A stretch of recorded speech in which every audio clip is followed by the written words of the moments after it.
Challenge کرنے لگا اپنی طاقت کا، ایک ہاتھ میں بائبل لیے ہوئے ہے اور ایک دوسری ہاتھ میں انجیل لیے ہوئے ہے۔ دنیا کے اندر صرف اور صرف ایک واحد کتاب ہے، وہ کتاب قرآن مجید ہے۔ اللہ رب العزت نے فرمایا کہ اے غزالی، جو قرآن سمجھ کر پڑھے اس کے لیے بھی ثواب، اور جو قرآن بے سمجھے پڑھے اس کے لیے بھی ثواب ہے۔ یہ کتاب فرمایا کہ اللہ رب العزت کی کتاب ہے۔ الحمد للہ رب العالمین، والصلاة والسلام على سید الانبیاء والمرسلین وعلى آلہ واصحابہ اجمعین، اما بعد فاعوذ باللہ من الشیطان الرجیم، بسم اللہ الرحمن الرحیم۔ ان هذا القرآن يهدي للتي هي أقوم ويبشر المؤمنين الذين يعملون الصالحات أن لهم أجرا كبيرا، وقال تعالى لتخرج الناس من الظلمات إلى النور۔ میرے محترم بھائیوں اور بزرگوں، اس سے قبل قرآن کی عظمت پر بیان ہو چکا ہے۔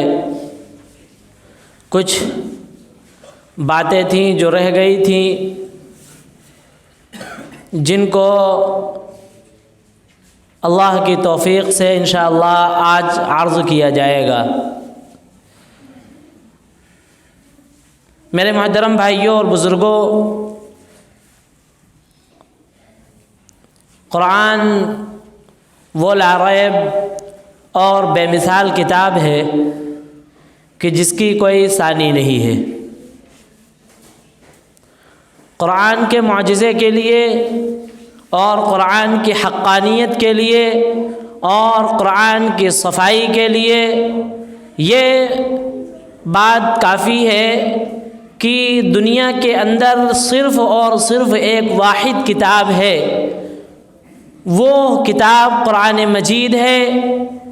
کہ جس نے خود یہ بات کہہ دیا کہ یہ لا ریب کتاب ہے، اس میں کوئی شک و شبہ والی کوئی چیز نہیں، اور فرمایا کہ اس کی کوئی ثانی نہیں۔ اور یہ کتاب کس کی ہے؟ یہ کتاب فرمایا کہ اللہ رب العزت کی کتاب ہے، کہ جس کے پڑھنا بھی ثواب،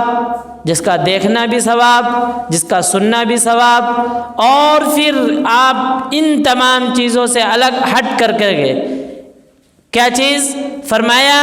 کہ اس کے پڑھنے والے سے محبت رکھنا ثواب، اس کے پڑھنے والے کی دیکھ بھال کرنا ثواب، اس کے پڑھنے والے کی، اس کی حفاظت کرنے والے کی، اس کی سنانے والے کی نگہداشت کرنا، خبر گیری کرنا، وہ بھی ثواب۔ اللہ تبارک و تعالی کے رسول جناب محمد الرسول اللہ صلی اللہ علیہ وسلم نے فرمایا کہ خیرکم من تعلم القرآن وعلمہ، کہ تم میں سب سے بہتر وہ شخص ہے جو قرآن کو سیکھے اور سکھائے۔ ایک مرتبہ حضرت رسول اللہ صلی اللہ علیہ وسلم مسجد میں تشریف فرما تھے، اور آپ کے سامنے حضرت ابی بن کعب حاضر ہوئے۔ آپ نے ان سے کہا کہ ابی بن کعب، آپ مجھے قرآن سنائیے۔ انہوں نے کہا کہ میں سناؤں؟ کہنے لگے ہاں، اللہ رب العزت کی طرف سے یہ وحی آئی ہے میری طرف کہ ابی بن کعب سے کہو کہ وہ قرآن سنائے۔ تو حضرت ابی بن کعب نے کہا کہ کیا اللہ رب العزت نے میرا نام لے کر کے کہا ہے کہ میں قرآن سناؤں؟ تو انہوں نے کہا کہ سما کا، ہاں تمہارا نام لے کر کے اللہ رب العزت نے کہا ہے کہ اے محبوب ان سے کہو کہ قرآن سنائیں، تم بھی سنو اور میں بھی سنوں گا، یعنی اللہ رب العزت بھی سنے گا۔ تو میرے محترم بھائیوں، قرآن وہ واحد کتاب ہے کہ جس کا سننا ثواب، جس کا دیکھنا ثواب، اور جس کے ایک ایک حرف پر 10 نیکی ملنے کا وعدہ ہے۔ اللہ رب العزت کا وعدہ ہے کہ فرمایا کہ الف لام میم اگر صرف کسی نے کہہ دیا تو اس پر بندے کو 30 نیکیاں مل گئیں۔ یہ نہیں کہ الف لام میم میں پورا یہ ایک کلمہ ہو گیا تو اس پہ 10 نیکیاں ملیں۔ فرمایا کہ الف کی الگ نیکیاں، لام کی الگ نیکیاں، میم کی الگ نیکیاں، تینوں کو ملا دیا جائے تو 30 نیکی ہو جائیں گی۔ 10 نیکی، ایک ایک حرف پر 10 نیکیاں ملتی ہیں۔ اور فرمایا کہ جس شخص نے قرآن کو سمجھ کر کے پڑھا اور جس نے قرآن کو بے سمجھی میں بھی پڑھا، وہ بھی سمجھو بہت ہی اچھا کام کیا۔ حضرت امام غزالی رحمۃ اللہ علیہ نے فرمایا کہ قرآن نے کیا کہا کہ قرآن نے وہ کیا کہ اللہ تبارک و تعالیٰ نے فرمایا کہ جو اس قرآن، امام غزالی نے کہا کہ میں یہ سمجھتا ہوں کہ قرآن کو جو سمجھ کر پڑھے اور جو قرآن نہ سمجھی میں پڑھے، اللہ رب العزت نے فرمایا کہ اے غزالی، جو قرآن سمجھ کر پڑھے اس کے لیے بھی ثواب، اور جو قرآن بے سمجھے پڑھے اس کے لیے بھی ثواب ہے۔ میرے محترم بھائیوں، یہ قرآن کے معجزات ہیں، یہ قرآن کی طاقتیں ہیں کہ ایک مرتبہ حضرت مولانا محدث دہلوی رحمۃ اللہ علیہ دلی کے اندر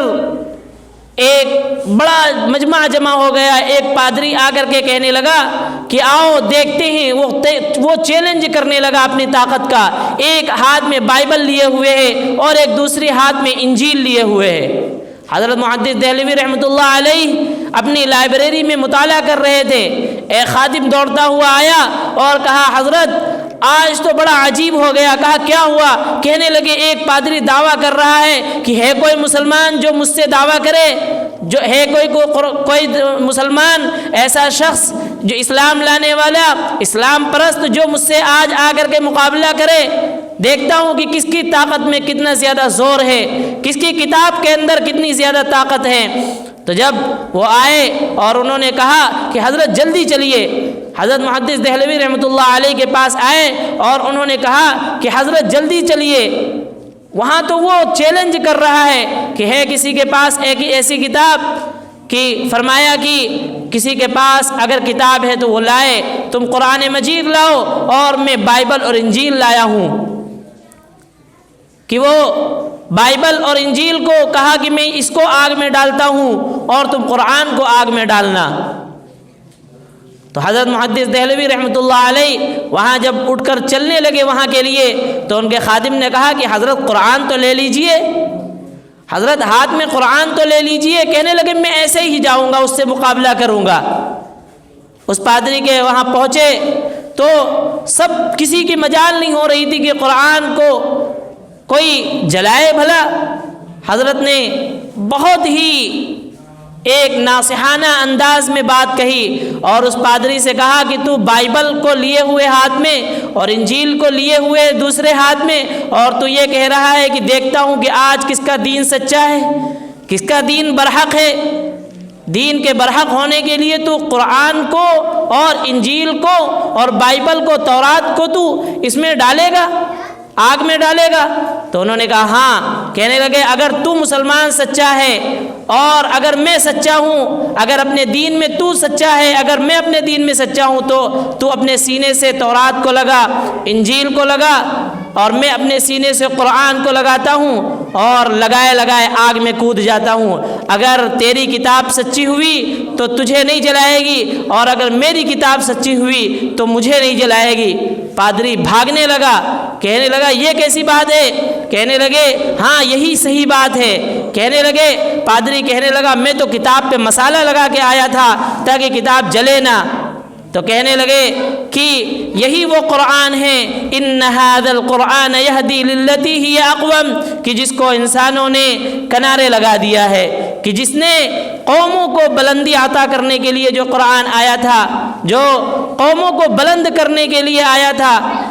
ایسا قرآن جو انسانوں کو بلند کرنے کے لیے آیا۔ قرآن میں دوسری جگہ اسی لیے فرمایا کہ یخرج الناس من الظلمات الی النور،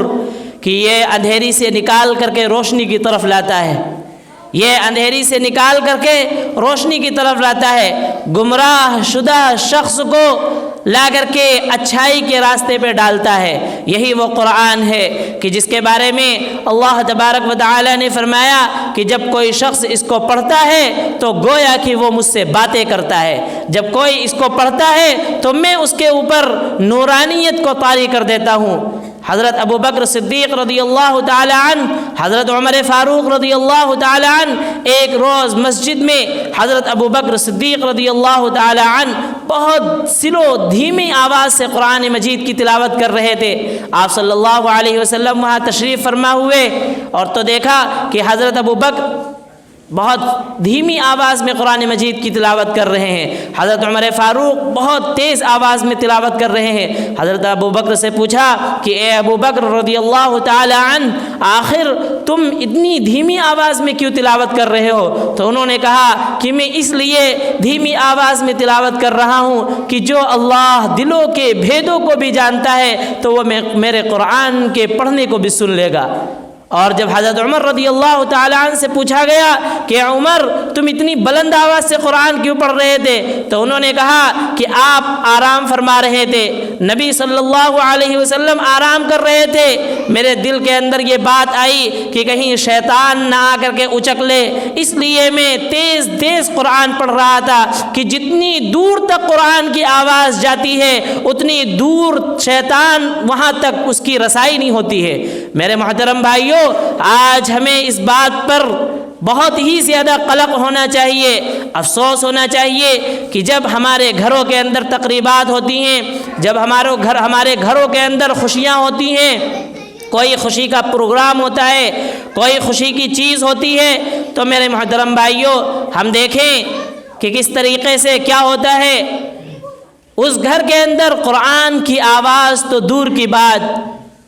اس گھر سے ناچ گانوں کی آوازیں آتی ہیں، اس گھر کے اندر ناچ گانوں کی آوازیں آتی ہیں، اس گھر کے اندر سے طوائفوں کے سر کی آواز آتی ہے۔ میرے محترم بھائیوں، ہمیں افسوس کرنا چاہیے اس بات پر کہ ہم مسلمان ہیں، پھر اس کے بعد ہم رونا روتے ہیں کہ ہمارے مال میں برکت نہیں رہی، ہماری صحت میں برکت نہیں رہی، ہمارے اوپر تونگری چھائی جا رہی ہے، ہمارے اوپر مال چھایا جا رہا ہے، لیکن اس کے باوجود ہمارے اوپر ضعیفی آتی جا رہی ہے، مال میں برکت ختم ہوتی جا رہی ہے۔ کیوں نہ ہو؟ ہم نے میرے محترم بھائیوں قرآن کا جو مقصد تھا کہ قرآن کے ذریعے ہم اپنے گھروں کو آباد کرتے، قرآن کی برکت سے ہم اپنے گھروں کو آباد کرتے، کہ ایک صحابی کا واقعہ نقل ہے کہ تہجد میں قرآن پڑھ رہے تھے اور ان کے گھر کے اندر ایک گھوڑا بندھا ہوا تھا اور